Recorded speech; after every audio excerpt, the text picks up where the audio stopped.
Hi guys, welcome back to Clickplate, the show where we decode some of the internet's most popular recipes. And today we are talking about the mighty pork katsu sandwich. I see these all over my Instagram feed and I cannot get away from them, so I thought it is time we make one. They are these beautifully, perfectly cut sandwiches that have the pork katsu, all these gorgeous sauces and a little bit of Chinese cabbage. So we're going to do our best to recreate it at home.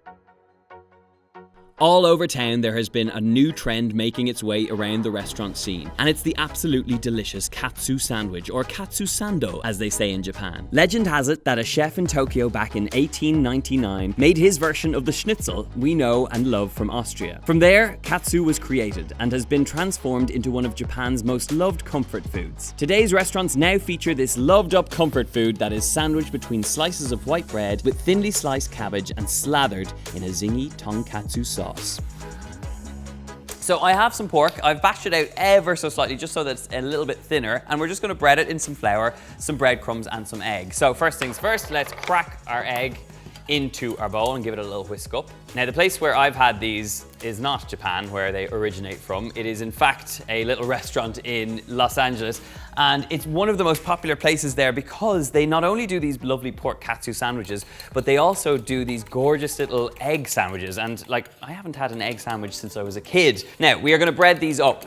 So first things first, we're going to get our pork into our flour, which I'm just going to season up generously with a pinch of salt. I have a little white pepper in there as well, so it's nicely seasoned at this point. And it really is important. Like, I think a lot of people when they breadcrumb things forget to do the seasoning right at this place. So it's the first place you really get the flavor into the meat. So little pork cutlet is going to go straight into that flour, and then it's going to go straight into our egg mix.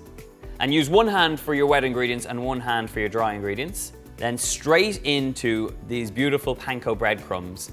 So give it a nice toss. And once it's completely coated, I have a big pot of oil that is at about 180 degrees Celsius, that's 350 degrees Fahrenheit. So straight into that oil and let's get frying.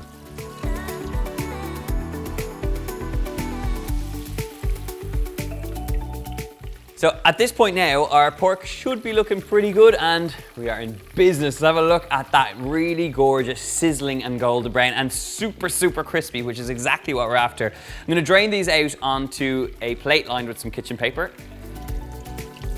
Okay, we have our pork katsu at this point now, and what we need to do is build up this sandwich. And for the sandwich, we need a sauce, and this is the secret sauce for our katsu sandwich. I have a little bit of tomato ketchup. We have some honey going in here, slowly. A little dash of Worcestershire sauce. For a savory hit, a little splash of soy. And then one of the key ingredients here is a little bit of oyster sauce. This is where you're kind of getting that heady, sort of rich umami bite, and that's what this delivers. So give that a little bit of a mix up just until you have a nice smooth consistency and an even sauce. Okay, we have crispy pork. We have some Chinese cabbage, which I've just finely shredded. We also have our secret katsu sauce, which is glorious and ready to rock. So let's build these sandwiches. Now, this is where you're not looking for any sort of rustic bread here. You're looking for bog standard sandwich loaf, which we are going to cut the crusts off.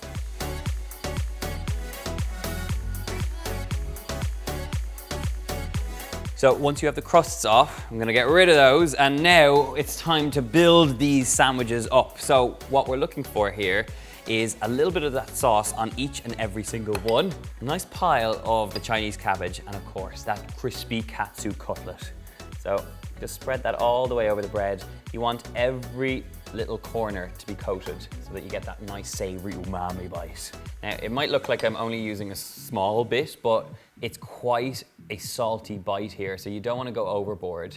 This is just to flavor up the bread and make it look great. So our little cabbage goes on the base here. We're going to grab up one of our gorgeous crispy cutlets, pop that on top. Sandwich bread goes on top. And then it's just a case of pressing it down very, very gently. And this is the true moment of truth. You're going to slice this into nice little fingers. So 4 beautiful little katsu fingers. And once you've sliced into them, this is what we're after. Gorgeous, crispy bits of that pork that lovely sandwich bread that's doused in our secret sauce, and a little fresh bite from the cabbage. It's the moment of truth. Let's tuck in. Oh man. Wow. I would never have thought something so simple would be so satisfying, but that is where it's at. This is like a proper savory fix. I can see why people line up to get their hands on these gorgeous sandwiches. I've had pork katsu curry many times, but in sandwich form, this is how I want my sandwiches to look forevermore. And of course, if you want to try this and you want to make it at home, I will leave the link to the recipe in the box below, which will be over my website. You can grab all the recipes from the Clickplate series over there. Also, hit subscribe to the channel. Make sure that you ring the notifications bell so that you know when these recipes land. And I would love you to let me know if I've done justice to the pork katsu sandwich. Right now, I have a sandwich to eat, so I'll see you later.